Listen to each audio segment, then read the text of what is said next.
I think having gone through watching him thinking that he was gonna die, like that whole thing, and a whole like a brain's like a surgery going into his brain, that being removed, and then the doctors, the seizure meds, all of the problems that happened it within the year, and then it strengthened our relationship, and we had a lot to deal with.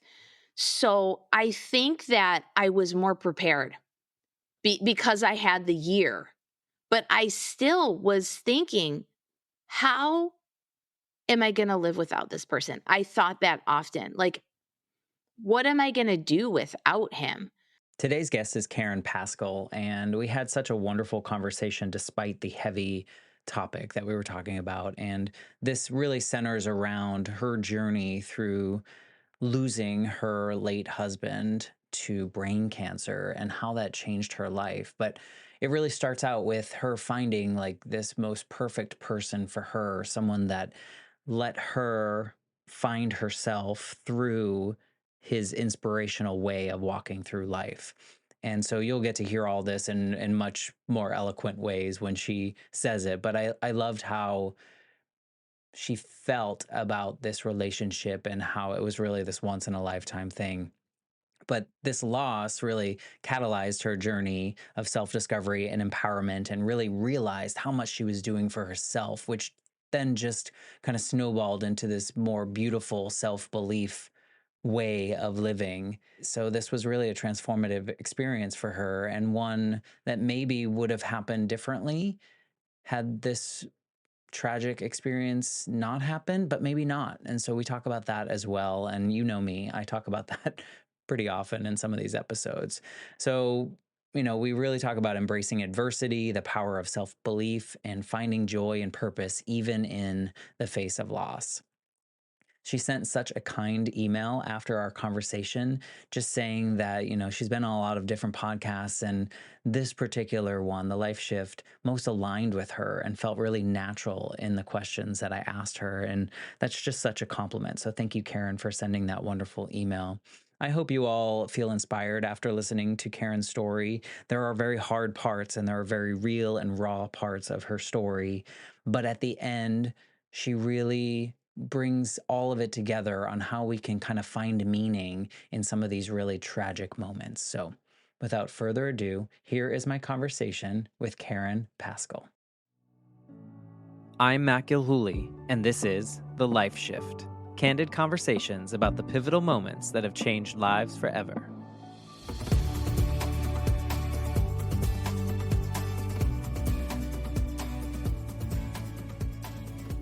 Hello, my friends. Welcome to the Life Shift podcast. I am here with Caren. Hello, Caren. Hello, how are you? Thank you for having me. Well, thank you for wanting to be a part of the Life Shift podcast. It has been quite a journey for myself. If anyone's new listening, this show really stems from my own personal experience. When I was a kid, my mom was killed in a motorcycle accident. And at that moment, when my dad sat me down and he had to tell me that my mom had died, everything that was ever written for my life changed in that moment. And this was the late 80s and early 90s. So people weren't really talking about grief or how to recover or anything like that. So I kept it all inside. But all the while, I was like, do other people have these line in the sand moments in which from one moment to the next, everything is different? And it turns out we have many of them. As we grow up, we go through lots of life shift moments. And I've had this opportunity to talk to over 165 people now about these journeys. And it's just been such a unexpected, fulfilling, healing journey. So thank you for being a part of my healing journey by sharing your story today. Absolutely. And thank you for being a part of mine. I'll tell you, I never expected to meet so many strangers and have deep conversations that maybe growing up I felt like I had to shy away from talking about topics or asking questions that maybe I was really curious about but sound a little terrible coming out of my mouth. And so it's just it's just really a nice sign of humanity that like we have so much more in common than what separates us. And I'm sure you realize that in your journeys as well. Absolutely. I always say, just show up in your glory and share your story. And I'm looking for houses right now. I'm moving to Colorado and I live in Detroit. And this is a big move for me for many reasons. But every time I reach out about a house or a rental, I share my story. I just say, I lost my husband and he died in the home that I live in. And it's been 4 years. And I'm ready finally to move. We were never meant to stay in this home. It was part of his real estate business. We were meant to live and sell. And we weren't able to do that. And I've had an incredible ride in this house. It has been so amazing what has occurred in this house for me and my husband. But every time I share this story about that, you wouldn't believe the response. It's not just it's the other person starts to share their story and it's similar, like they lost someone too, or I even have heard the same brain cancer. How does that happen? But I would have never known and connected unless I was just honest about what was really going on. And then you connect to people. And that is really, I believe, a huge part of healing and absolutely necessary for grief. And you're right, most people, especially if you're a child, they don't know how to encourage that sharing. So I'm sure a lot of the grief was repressed at a young age. And then, but now for you, it's so beautiful that you get to meet new people and share life shifts in common. And you use it now for positive, right? I certainly try, and to your point, like sharing is so hard at first until you start doing it, and then it feels like a nice release. It feels like a connection to other people, like you say, when you get that response. And I think more people are leaning into it, I would hope, nowadays compared to maybe even 10 years ago. I think we're just like more vocal about like today sucks, and like that's okay. Yeah, I think that you are correct. And it's a practice. Sharing is a practice. And I was very young. My family, there was, like most families, lots of addictions. And when I was very young, I would go to Al Anon meetings and 12-step programs for children of alcoholic parents. And I spoke, I shared. So that experience for me, and going with my brother also to meetings, I got really good at it at a young age, and I'm grateful for that, I have to say. Yeah, as crappy as that experience is, like just in general that you have to go to it, like there's such a silver lining in it probably as an adult because you can all that you get to build on that from such a young age, whereas a lot of us are starting like in our 30s and 40s, like really starting to share our stories and put it out there. So like it's one of these weird moments where we look at these hard situations and we find these silver linings. And I think that comes with awareness, self-awareness and reflection and those kind of things. But it's always a weird thing to say out loud. I know, right? And when you do though, it is a relief.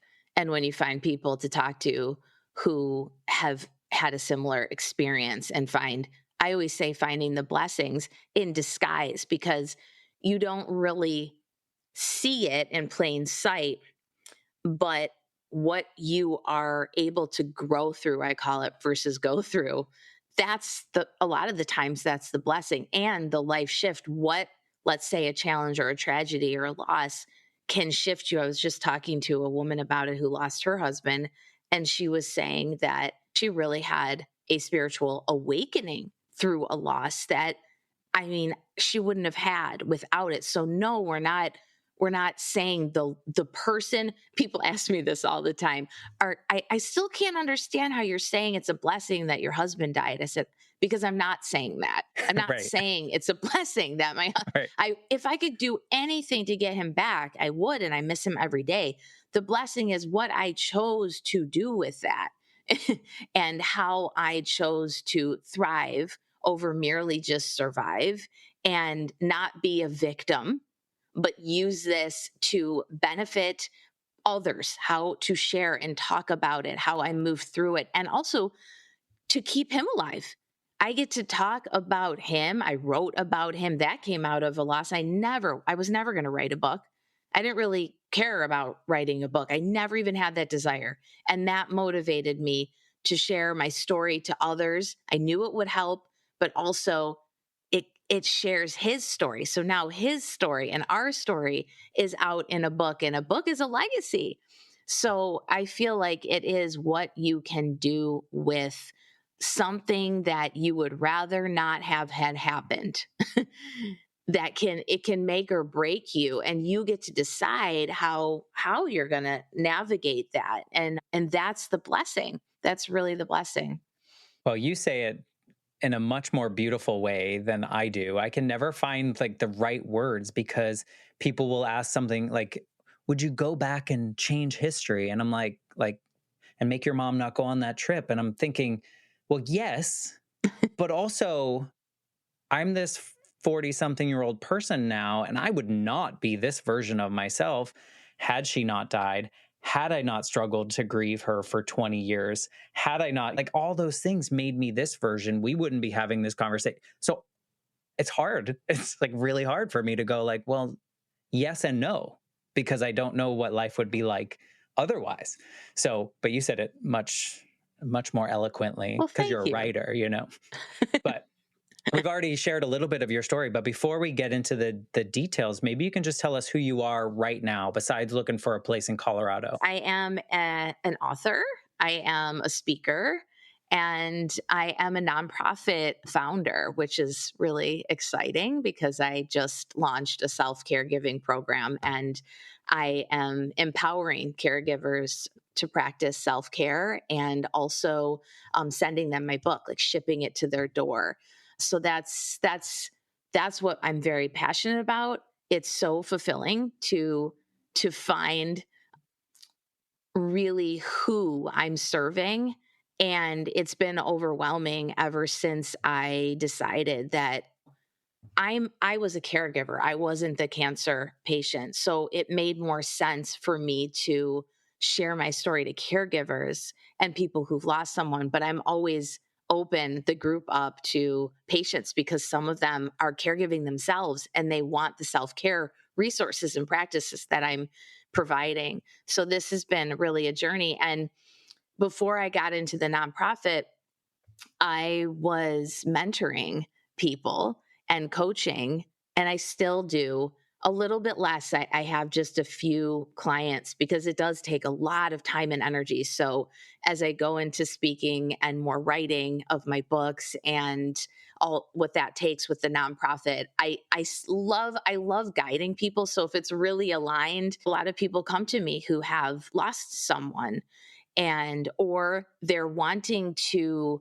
really have the power of self-belief to make a huge shift in their life, like a career shift in their 30s, 40s, 50s. I even have clients sometimes who are 60s or close to 70, where they're looking for purpose, they're looking for fulfillment. They have everything, but it's like they're really not, they don't feel like they have a meaningful life. So that's just a joy. And that was a wonderful pivot because I did own yoga studios, and that's one of the big shifts that I'll be sharing that happened, where I closed them down because of the life circumstance that I was in and the world circumstance. But the yoga studios was great. I became an owner, a business owner. That was, oh my gosh, so much I learned. I really learned a lot, and I think that's what catapulted me into saying, you know what, I can close these down and I can actually just be remote, and that gives me more ability to move around and more freedom. And so that was very hard for me, but I believed in myself and I recreated myself. By the way, I recreate myself every day. It's called transformation, and I love sharing that with people, how we can. Have you always been that way? I mean, it sounds like you grew up in situations which were really challenging. Do you think those inform that, or were you always kind of this I was believe in not yourself? I was not I was not this butterfly that you see. I was actually so introverted, and I didn't have many friends. I wanted to be at home all the time. I was a homebody introvert. Stick me in front of the TV with my thumb in my mouth. Like that's, but I was very, Is it because of your situation? I don't know. I was really creative. I think my creative nature, I tended to go inside. So I wasn't the kid who wanted to play in the playground. I wanted to create things, I wanted to draw. And that's usually a solo thing. I did end up going to art school, which was really wonderful. And over time, I started to become more social at school and enjoy people more. But it wasn't until my husband that I really got out of my bubble and my shell. And even in a yoga studio, I mean, I could turn on and teach a great class, but it was always like, when am I going to get home to my isolated spot? And I love home. I really do now, but I don't feel that way anymore. And I believe that I decided, if I want to make an impact in the world, I can't be that old version of myself. That isn't going to serve the masses. It isn't going to serve my ability to be visible and be seen. And so I just decided to become someone else. And I like changed my personality. I can't, I no longer identify with the younger version of myself, but it's beautiful and it's wonderful. And she grew into this. So I feel like we have this power to ask ourselves, is this part of me serving who I really choose to be? And I do want to make an impact and I want to help as many people as possible. And so staying at home and, being quiet and hiding and staying small isn't going to do that. And so now I really just enjoy the opposite, but I still enjoy spending time by myself. I go out alone all the time. I'm not afraid to be by myself. That's the great part about being an introvert. I don't need to have anybody around and I can have an amazing time. People ask me all the time, I wish I could go out on a date by myself like you do. They feel Like you can. uncomfortable. I Yeah. was, yes, you can. But also it's taken time, like I'm used to it. So you kind of have to just do it. And then it feels like you said, it feels awkward. It's like sharing your story. What about when you started this podcast? I'm sure it wasn't just like the first time was like, yeah. Right. Yeah, no. I think I think a lot of people can relate to that. Do you find where do you get where your recharge? Is it still at home? Do you still recharge at home, or is it when you're in a big group of people? Has that changed? My recharge, I call it emptying in my whole we have a community and we share in this community line. It's called Marco Polo. I don't know if you've heard of the I've app. heard of it, yeah. Really cool. So you can make these videos and, I did it because most of the people I work with, they're hiders. They hide out and they're not as visible. And it's when you show up and you're visible, even in a smaller group, you get used to it. You practice seeing yourself and speaking and being authentic, all these things. So it's been really, really helpful. And it's a way of emptying your cup, meaning like some people's cup gets full from being with a lot of people. Some people cup, get empty that way. For me, it's usually being out in nature, doing yoga, meditating. My morning routine is like 5 hours long. It's amazing. It starts at 4:30 in the morning and it's just Wow. I have meditation, affirmations, my empowering life script. I sit by the fire. I have my morning protein and my hydration and then I have movement. I often write. It's very I believe that I am worthy of this time because then when I meet and greet anybody, my cup is so empty, I just can serve and give and give and give. So I do recharge that way, but I can also recharge with people. It just depends what we're doing. If it's out to dinner, I love like I don't really drink, but I call myself a whiner and a diner because I just love food and sitting and having quality. So that in conversation, that empties my cup. And when I'm with people and we're doing activities, if we're, doing a sport activity or something like that, then that empties my cup too. So I can recharge with other people. It just depends what I'm doing. When I'm doing leading a mastermind, that takes a lot of focus, or where I feel that it doesn't stress me out and drain me, but I do need to recharge after that because of the amount of energy that I'm giving in that way. Yeah. No, that makes sense. And it all comes back to how we are taking care of ourselves in a way. Like, so you still have that younger version of Karen in a Yes. way of like that need Yes. to I do the love her. things that serve you in a way. I think that's important to recognize too. I think sometimes it's I don't know. I think we think of that younger version and we're like, oh, she was going home and by herself. But it's not. It's like you were finding the spaces that were charging you and making you feel as alive as you could. Part of me thinks, I wonder if that version of you had a more happy childhood of some sort. I mean, I'm making assumptions here because you said you went to those meetings, but assuming like everything was perfect at home, I wonder if that child would have a different experience, like Yeah, I feeding don't into know. themselves. There was so much love in my house, so it was like a normal dysfunctional home. But nothing, I don't remember, like, I mean, I do remember a lot of arguing. There was that stress. I had an older brother and sister, and they were wild. I was like 8 and 10 years younger, so I was this little baby. So I think because there was so much commotion, they called me the little pitcher with big ears. I just sat and observed with the big eyes and ears and heard everything. And so it was a little hectic. So I just stayed quiet, and I was happy staying quiet. But it's funny because someone said something today. She shared on one of my lines. It was her birthday, and she just was grateful for being alive and being here. And she mentioned that she wished she could have told her younger self what she knows now. And I said, it's similar to kind of what we're talking about. You you do, but if you really think about it, you got to hear because of who you were. And so you had to go through these things. And I said they were all perfect and they were all beautiful, even though it might not have felt that way, even if you had pain and struggle. That's what got you here. And when I was little, I figured out sucking my thumb, watching TV, being with my blankie, that was all I knew that could comfort me at the time. I'm glad I figured that out when I was young. And so that I became resourceful. I learned how to take care of myself.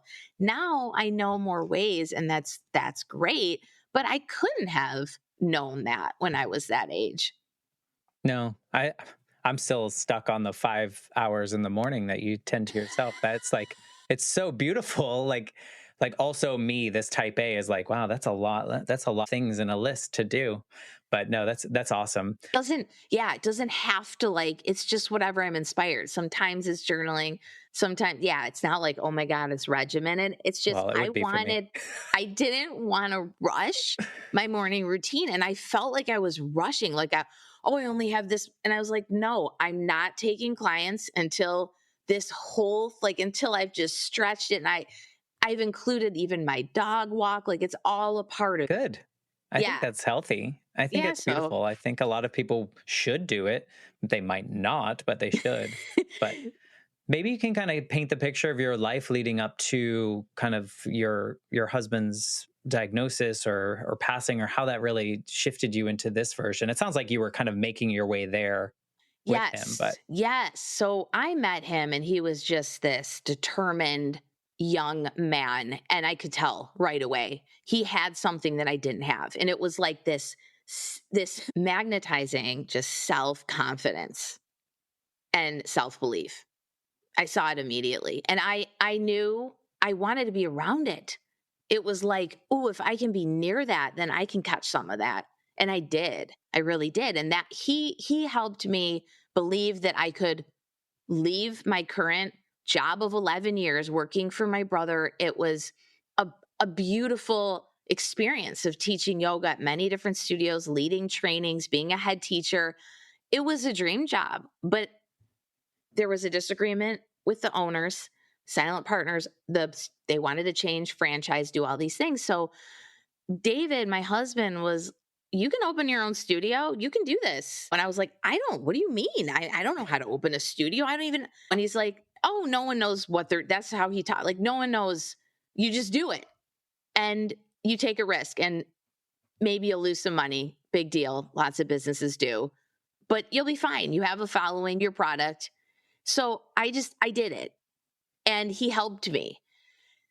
So yes, I was becoming who I am. Absolutely, for sure. And we were together. We really were this power couple. He was starting his business. I was doing my business. It was a fantasy dream. We didn't want kids and we had a really empowering relationship. And it was a life shift when he was diagnosed because it was so out of the blue and because he had a seizure and there was nothing leading up prior to that would have expected or suspected anything was wrong with him health wise. So it's just completely out of the blue, grand mal seizure, and it was a doozy. Like, I mean, I thought he was joking at first. I was in shock, and then fell to the floor, out like almost not breathing, and so he was 200 pounds, so he must have hit himself. He was bleeding in his nose. All this stuff was going on. So I thought he was just dying in front of me. And I don't know how. I had my phone in my hand and I'm not a great technological person. So in shock, I was able to call 911. That was a miracle. And they came, by the time they came, he had consciousness. We ended up finding out it was a brain tumor. And after he got the first surgery, it was brain cancer, but it it didn't sound so serious. It was like, we're not going to do any treatment. We're just going to get MRIs. And they didn't really give us the full scope, but we were just thinking this isn't that big of a deal. I mean, we didn't want to think of it as a big deal. He was sub 30. And so we were just a year into our marriage and we just moved into our home. So that was a life shift, but it was almost as if like he was getting so much better that yes, we made huge changes. Yes, we reevaluated ourselves and our life. And I chose to close one of my studios at the time, not sign a third lease and stuff like that. We made different decisions. But it wasn't until around December we had decided we were moving. We were doing the 2-year, there was the 2-year real estate plan. And so we were moving, but he had this urge to go on a big trip. And so we went away and we went to Amsterdam, South Africa, and Paris. It was supposed to be 5 weeks, most of the time in South Africa. So right before we went out of town, he was not feeling very well. He was having some seizure symptoms, but he was trying to wean off his seizure medication. So we thought it was that. And How long was this after the seizure? well, it was a year after. So he had one other seizure because he went off the medication. And then he wanted to keep trying because it slowed him down. And this guy was a go, go, go, do, conquer the world type of person. So feeling slow and tired, he had a hard time with that. So he was trying to, and the MRIs kept turning up better and better and better. But he had an MRI scheduled. And since he was feeling a little off, I said, please ask the doctor, because if you can wait on this MRI, don't just wait, just ask him. And he said, look, I'm going away for a month. Can I get the MRI when I get back? And the doctor said, yeah, that's okay. He didn't want to know. My husband didn't want to know. If there was any regrowth, we would not have gone on that trip. So he just stayed in ignorance because he wanted to live a quality life. And I didn't blame him. And Yeah, no, I I wouldn't either. honored that. So we went on this trip and the trip changed me for sure. I had to navigate the entire thing. He lost sensation in the right side of his body pretty much the whole trip. He could not drive. I learned how to drive a stick shift. He had to teach me up a narrow, windy road. I was so stressed out. I was driving everywhere. I don't know how we made it. just navigating, which I'm not great at. He did all those things. So I had to, that's when I say to become some, like, I just had to just, okay, Caren, you're just going to do this. You're just going to be this person. And I did it. And it was horribly stressful, but also amazing at the same time because we had a great trip. It got really bad though at the end. And he did end up having a seizure. I was scared to death. We're so far away and he would not go to the hospital. We ended up leaving and early and calling it short. It was very scary. So this is leading up to, so it's been 1 year since he's had the seizure and the surgery and the diagnosis. He said he was pretty young too. Yes, he's at this time. 29 at the time, 28 when he got diagnosed. So I think he might have been 29 because it was a year later. And we came home to a house that was not livable. It was under construction in the middle of the winter. We went into like a cloud of dust and plaster. One of my dogs was not fed well, not taken care of, looked like a skeleton. I almost had a heart attack. I bet. The stove wasn't working, like boxes. Everything was in boxes and he wasn't well. So he had to get an MRI and the MRI showed a tumor grew back, same size.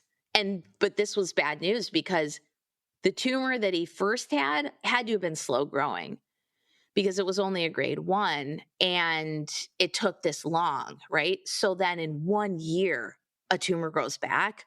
That's never a good sign. Same size, orange size tumor, same spot.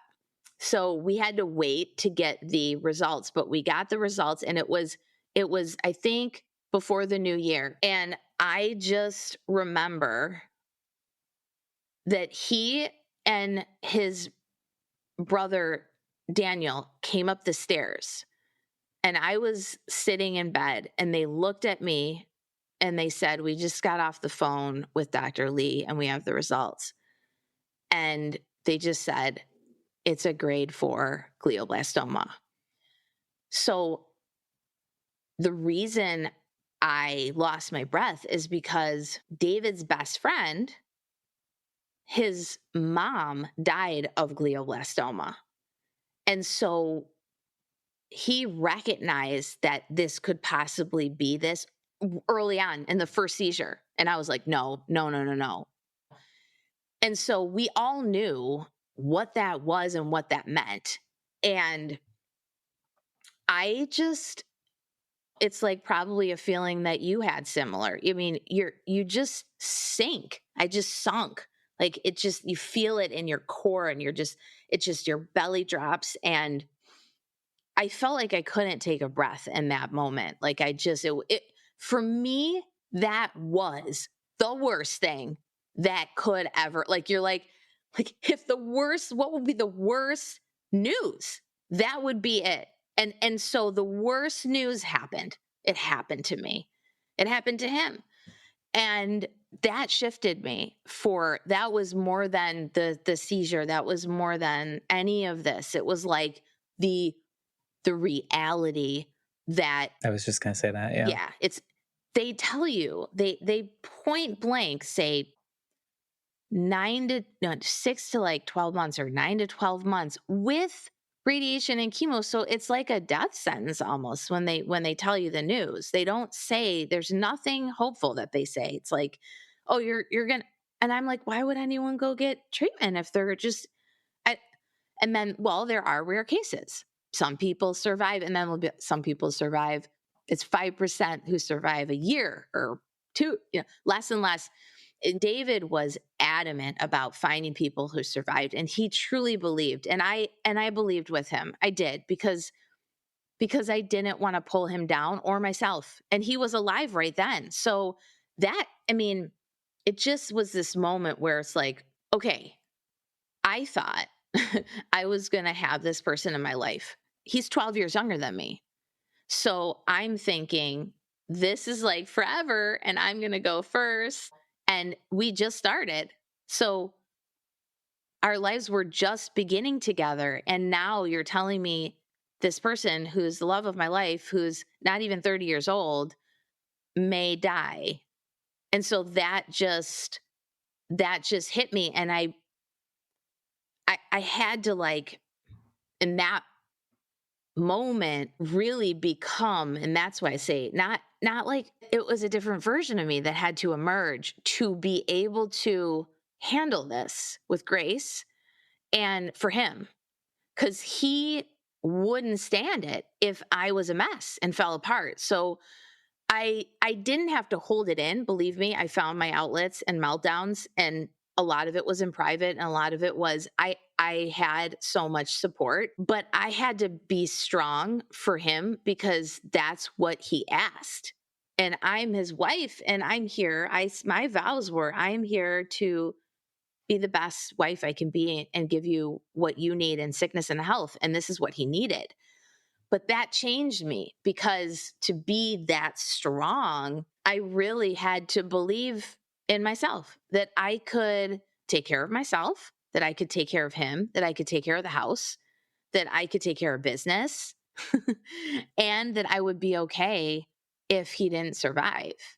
I mean, I had to come to terms with that immediately. And I didn't, that's why it shifted me so much because I didn't really have to do it before. It was like, he's getting better and better and better. And this was like, we just thought it was over. In fact, not the last MRI, but the one before the one that showed the tumor, they told us that it looked like there was only scar tissue left. So it seemed as if there was no tumor. And then poof, like boom, everything changed. And mind you, like the timing of this was like home under construction, he gets brain cancer, terminal diagnosis, and just a few months later, we have a global pandemic. My studio shuts down. So it was like it's like a series of unfortunate events, but I turned everything around and I made the best out of every circumstance that I could have. We did together. We both did. It was like we didn't focus on the worst. We focus on what can we do and what we do have. And that was the miracle. I mean, I'm sorry that you faced all those things because I feel you when you get that news. You said it might feel like I did. As an 8-year-old, I don't think you understand. I don't, I think as You're right. whatever Eight. age you were, you know what all of that means. You know that your life is forever changed, whether this goes in a good direction or a bad direction. You know how your life is going to shift in a way that you weren't anticipating. And part of me wonders, in that interim, when you found out the news and you knew you had to be strong for him because that's what he wanted of you, did you were you able to just switch it on, or do you feel like you were faking it until it felt right? Like, because I don't know how I go from despair and then be like, nope, pull up my big boy pants and kind of move on. So were there these moments of like, how do I do this? I don't know how to do it. I'm just gonna fake it until I can make it, kind of thing. The year, I think having gone through watching him thinking that he was going to die, like that whole thing, and a whole like a brain's like a surgery going into his brain, that being removed, and then the doctors, the seizure meds, all of the problems that happened it within the year, and then it strengthened our relationship, and we had a lot to deal with. So I think that I was more prepared because I had the year. But I still was thinking, how am I going to live without this person? I thought that often. Like, what am I going to do without him? But I was 12 years older than him.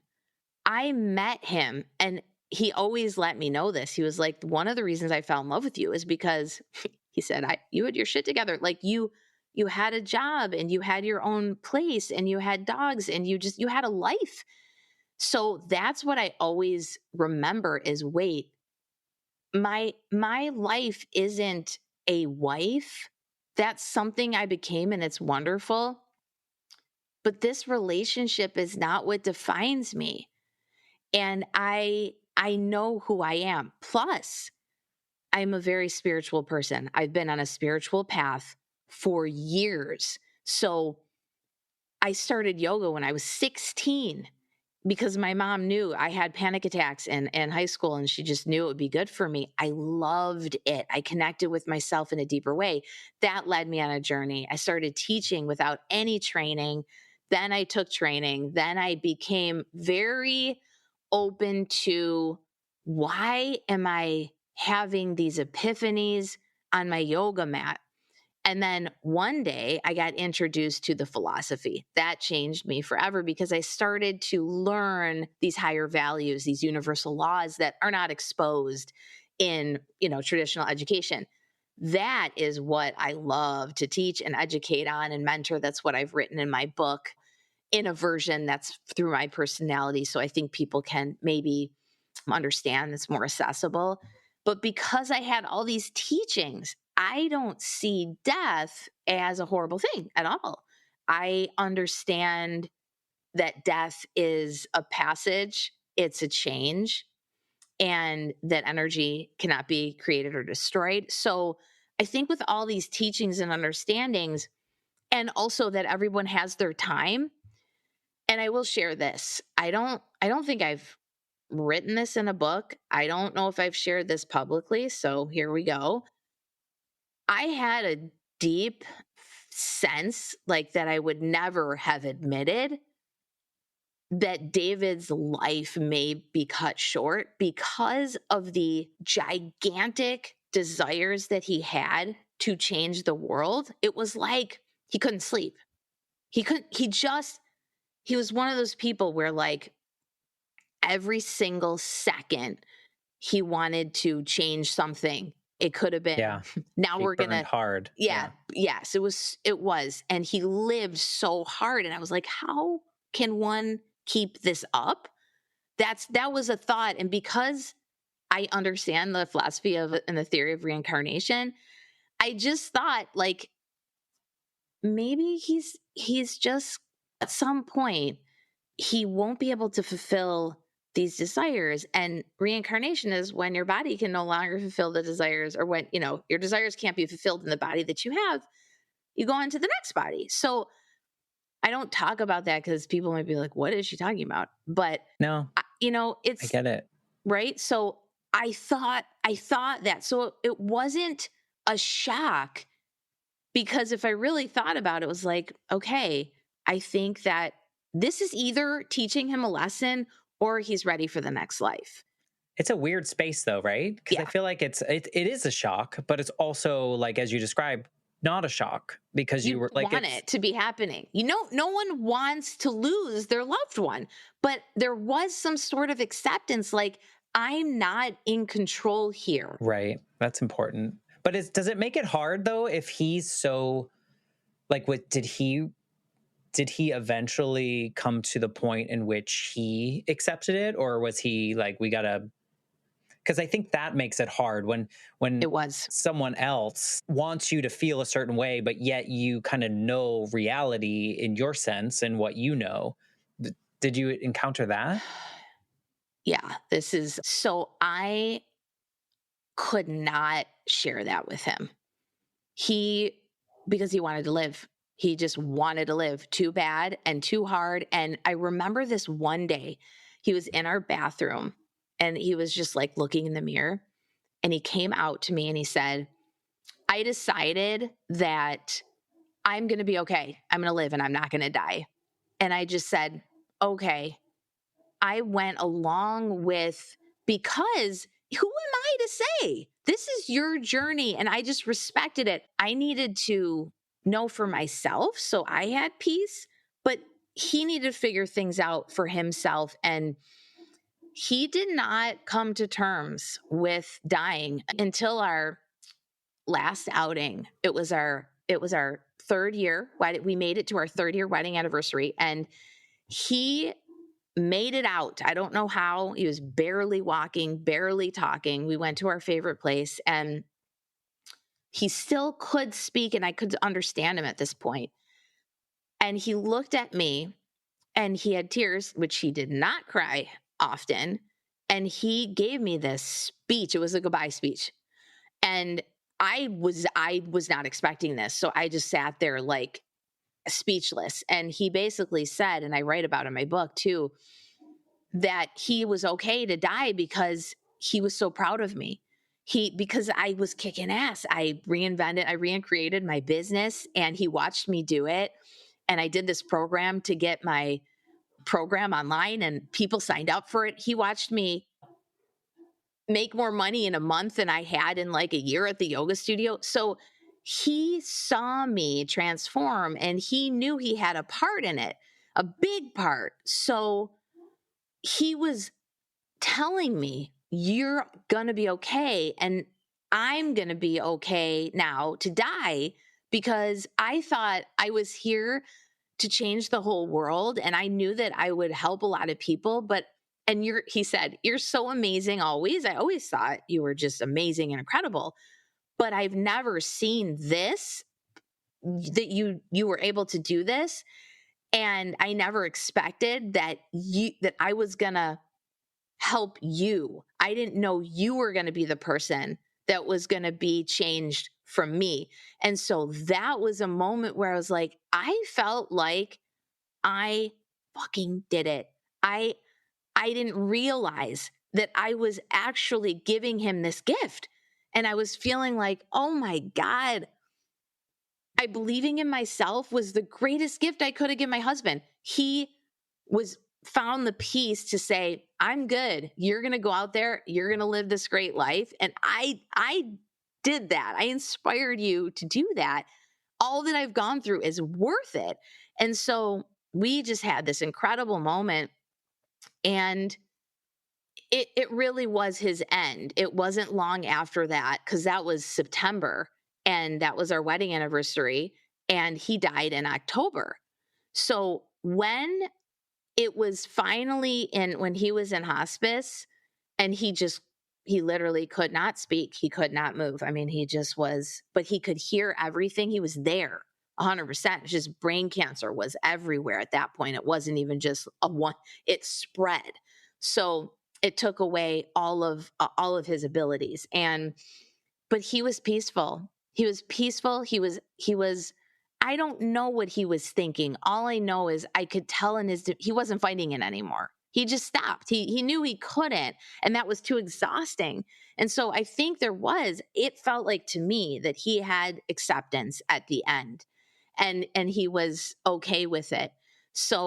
But it wasn't until then. I mean, he really, because I think about it and I think to myself, I don't think I would have gone through it like him. I would not have fought that hard. I would not have gone to Duke University. I would not have gone and gotten I don't even know how he went through two brain tumor surgeries. It's like, okay, you go through one, it was so hard. And then he decided, I'm going to do it again. I know people who've gone through multiple surgeries and I just don't think I would. You have a So, different connection to yeah. the And world. that's okay. That's Yeah. okay. So he needed to do that. I also know that I wasn't his age. I was in my 40s and he made it to 30 years old. We celebrated his birthday. And I honestly believe he is on a fantastic journey. For me, he was an angel. I could not have become this person without him in my life. So when I say it's a blessing, what I mean is to have had this human being in my life for 6 years is the greatest gift and blessing I've ever received. So I don't look at the loss as much as I look at what I received. My goodness, that's what I always think about. And so then I think, what can I do with that? How can I give more back? Because he gave me this great gift. I got this angel that I believe I did call in. I think we whether we know we subconscious or consciously, I think subconsciously I wanted to grow so bad and I did want to believe in myself and I wanted to make this impact, but I just couldn't get out of my own way. And so he was that catalyst for me. It was the push. When he had that really deep, beautiful, it sounds hard conversation with you, where it was kind of this acceptance, and you having had your, not, I don't, I think a wall is the wrong idea, but the sense of like, yes, I'm going to believe in what you believe, that things are, we're moving through this. Was there like a release for you to now be able to start feeling differently about that out loud with him, or had that kind of naturally occurred as you were getting closer? Because I think we probably all know. You're right. I did not show my tears a lot with him, but it was an emotional breakthrough for both of us. And yes, I mean, I was so stressed. It was like emergency state all the time. This guy, he he he was like a kid almost. Like he wouldn't listen. So he's trying to stand up. He's falling down. I can't even tell you how many times he fell down the flight of stairs. He had bruises all over. And so it was a panic state that I was constantly in. Plus, there's all these seizure symptoms. I was in such a frail state, fragile, I will say, not frail. I was fragile. My immune system, my nervous system was shot. I had been to the hospital. I had pancreatitis. My whole body was so inflamed. So to be able to actually like be emotional with him and for him to have those like he finally broke and then that allowed me to break. And it was a huge relief for me and a start of healing and repairing for me too. I do remember we went to, I mean, everything was going wrong. It was so bad. And we had to go to Duke. It was for the last time. And the results were just god awful. It was just, they were in shock. The doctor was in shock. He's like, we don't even, like, it's everywhere. Like, there's no, and so it was there. It was almost like they still, and this is why we went to Duke, they still said, don't give up. There's another chemo. We're going to try it. I was just, oh my God. And I couldn't hold back.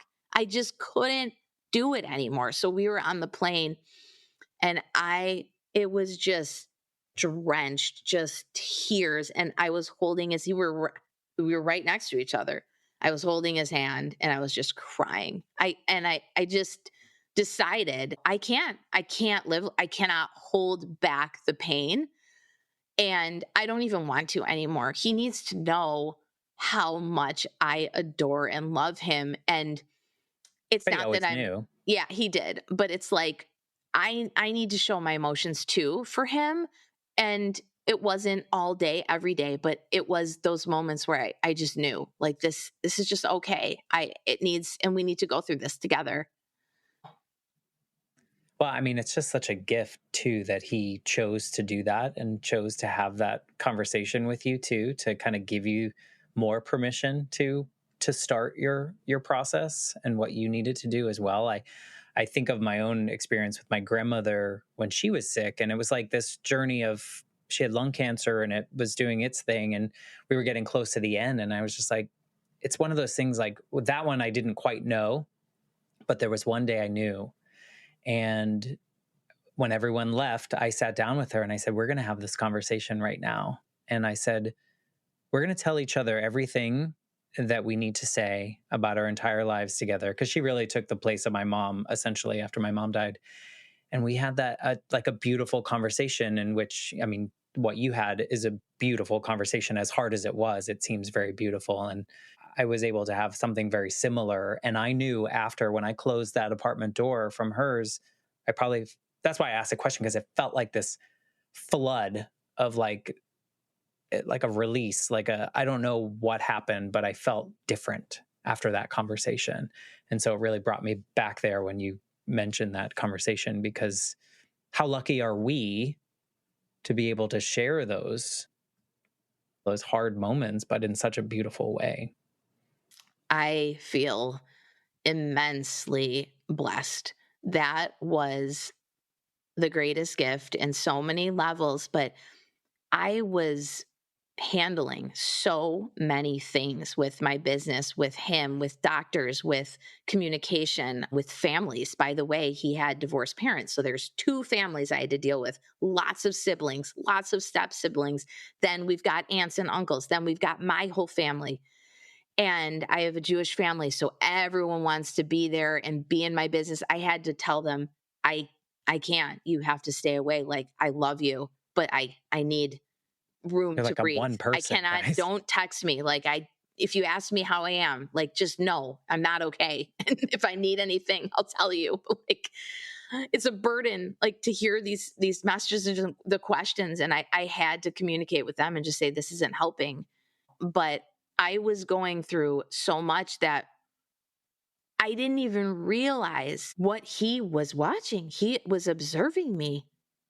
And I was the person who usually didn't really do that much. Like, I just did the minimum. Like, That doesn't sound quite accurate, but I mean, when I opened my comparatively, studio, maybe. yes, comparatively. And I had a lot of time on my hands. And so even though I ran a business and everything, I still had a lot of downtime, and I love to relax and watch my TV and take care of my dog.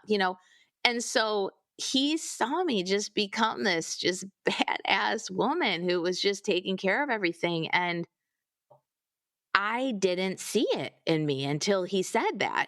So it was like this mirror, like, hey, we need to stop. You need to acknowledge this. And I think he wasn't the person who gave a lot of validation, hardly ever.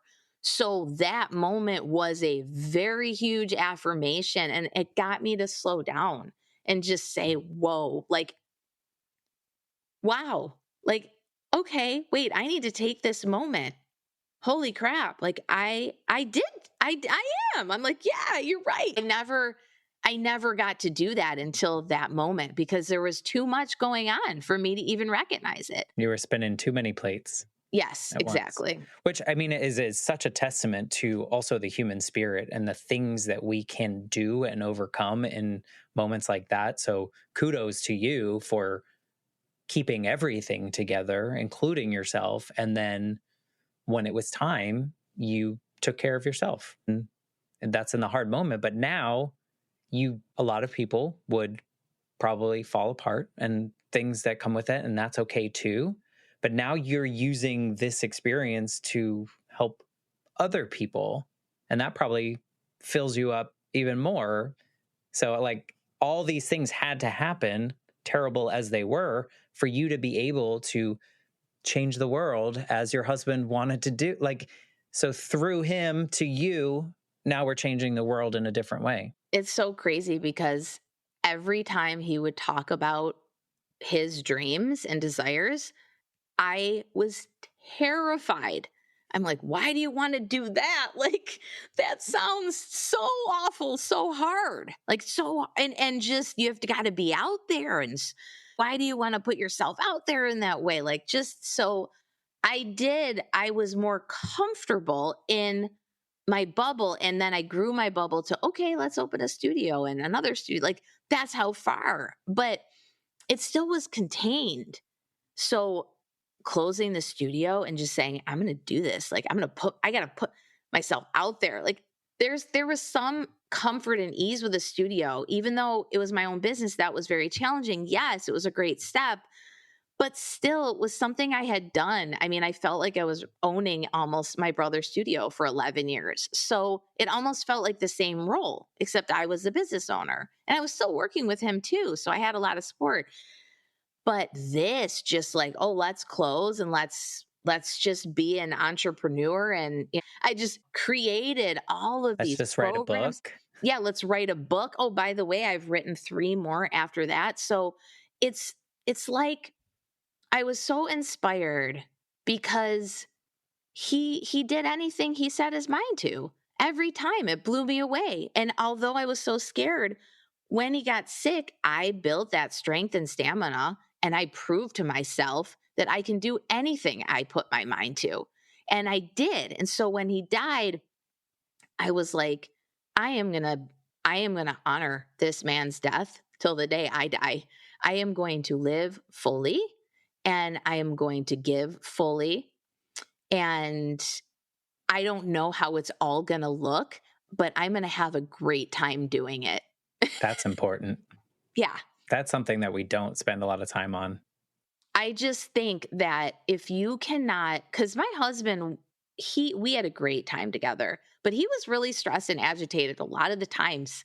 And I just think that after watching someone so young go through what he went through and die, I'm like, I am not going to let a day. I say I only have great days. Now, even when I'm sick, even when I'm tired, even when things aren't going my way, I'm still going to find joy. And that is the blessing and the gift of just being alive. Hey, I've got another opportunity. And whatever the circumstances, I celebrate. I celebrate. That's why I go out all the time by myself, because I keep this spirit of celebration. He only wanted celebration. He said, don't have a funeral. Don't cry over me. Everybody celebrate, everybody party. And I kept that with me. I am going to do that. So the person in the beginning who we met that didn't really want to go to all the family events, when he died, I was at everyone's Christmas. I was at everyone's Thanksgiving. All I wanted to do was soak up the family, celebrate, be in enjoyment. And that is, you do have a choice. You can sink in sorrow. And yes, there were hard days. There still is. I cry all the time thinking about him, especially this time of year, because October was when he died and September was our wedding anniversary. It was like 3 months in a row, like big, huge memories. Us meeting in August, September, the anniversary, October, the death. So I get very emotional and I miss him. But even on days that I cry and miss him, I enjoy my life. I found my passion. I believe in myself. Every day is worth living. And I mean, some people are like, oh, you're so like, how are you so positive? And they might even think it's not real. But if you're around me, it is. I like have a great time every single day. And I teach people I mean, the first thing that I ever really wanted to teach was how to become happy, because I wasn't happy most of my life. I had anxiety, depression. I was on tons of medication. I was worried all the time and panicky and just really miserable, and happy with my body, just so many things. And I write about that in one of my books, but The Power of Self Love, because I really loathed myself. So now I love myself, but that took a lot. And it did take this whole scenario for me to realize like who I really am, how much I have to give. Life is so short. Tomorrow's not guaranteed. And I was really taking it for granted, to be honest. Like Yeah, until that, like most people. yeah. I mean, we really don't think about it much. It's like, I'll do it tomorrow. Well, David didn't wake up for another tomorrow, and he doesn't get to have another day. So I never procrastinate anymore. I go for it. And I think people like to work with me because just like him, they wanted to be around him because he was that person. He just, he would say to me, don't complain, just go do it. Like, Not everyone wants to hear that right away.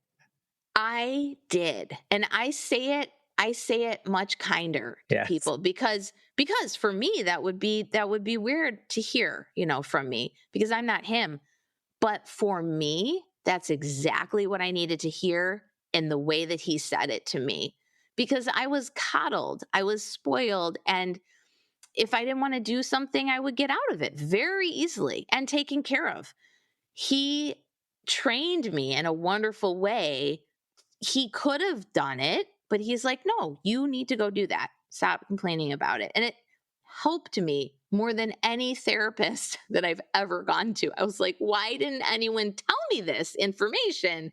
When you complain, you're draining yourself. It's exhausting and you're not going to get to where you want to go. So I learned that when he got sick, what was I going to do? Complain because he's about to have a seizure that I had to drive a car on the other side of the street and figure that out? No, I was just going to do it. And so that gave me the strength, I believe, to handle everything else that came our way, and even the loss of him and my studios and everything that I thought this is like what I love the most was gone. And yet I love me. I Yeah. love Very me. clear. Yeah. No, I think there's a lot of inspiration that people can take from the way that you approach life, not necessarily from the way that you dealt with the death or any of those pieces. I think it's more about your connection to who you are and what this journey has taught you. And earlier in our conversation, you kind of squashed the way that I like to end these conversations because I like to, I know it's not possible and I know that it would change things, but it's interesting always to me to think about if like the current version of Caren could go to the Caren that was like walking up for your first date or the first time you were going to meet David. Would you say anything to her? Was there anything you want to whisper in her ear as she's going into this new adventure she was about to go on? No, absolutely not. Because Just watch. because when I saw him, my whole life changed. I saw his smile and I never had a love at first sight experience, and that was it for me. And so I Wow. wouldn't want to take that away from her because it was something I had hoped for forever, but I would never have known how it would even be and feel. And I wasn't expecting it because at that point in my life, I just had kind of given up hope a little bit. And I was going on this last random date just for like fun. Well, it was. It turned out to be a wild ride. It really was. So I think I would want her to just experience everything how it was because it was pretty amazing. Yeah, no, I think you're right. I think about the younger version of me and what I would say. I think I wouldn't say anything, but I sure would give him a hug because Mm, that hmm. version of me was like, whoa, That little what's about 8-year to old. happen? Yeah. Absolutely. But thank you for sharing your story in this way and sharing David with us and sharing like your journey. If people want to like read, you have multiple books, but if people want to like get in your orbit, find you, find what you do, find you in Colorado when you are on the hills of Breckenridge, what's the best way to find you? Yes, I'm pretty easy to find. I mean, my name is spelled with a C, but I have a website, karenpaskel.com. You can find me there. Find me on social media. Caren Paskel Power is my business page. And I have a book, The Power of Self Belief, and that is on Amazon. It's also in audio, it's also in bookstores. And that's my baby, The Power of Self Belief. And I just have it's newly revised as well. Cause when I wrote it, it was a very cathartic experience. And I wasn't it wasn't as well edited. So I took the time to really go through that. And also, amazingly enough, I remembered things in a new way. I remembered new details. So those are included as well. So there's pictures. It's a really beautiful book. It's very transformative. And I would love to share that with you. And if you are a caregiver, then I have a Facebook group called Self Caregiving for Caregivers. And you can just ask to join, and you will receive my book. You will receive online yoga classes, and I have a lot of resources. Plus, there's just engagement and camaraderie in there and beautiful stories. Very positive, actually. Awesome. Well, we'll collect all those links. We'll make sure that they're in the show notes. So if you are listening, definitely take advantage of those links. I'm assuming your website has links to your books as well, Yes. right? Yes. And if something about Karen's story resonated with you, I encourage you to reach out, whether she wants you to or not. I think it's a beautiful thing to share your story and make these connections. So thank you again, Caren, for being a part of my healing journey by sharing your story. Thank you so much for having me. This was really amazing. I love this conversation. Well, thank you. Thank you all for listening. I will be back next week with a brand new episode of the Life Shift podcast. Thanks again, Caren. Thank you.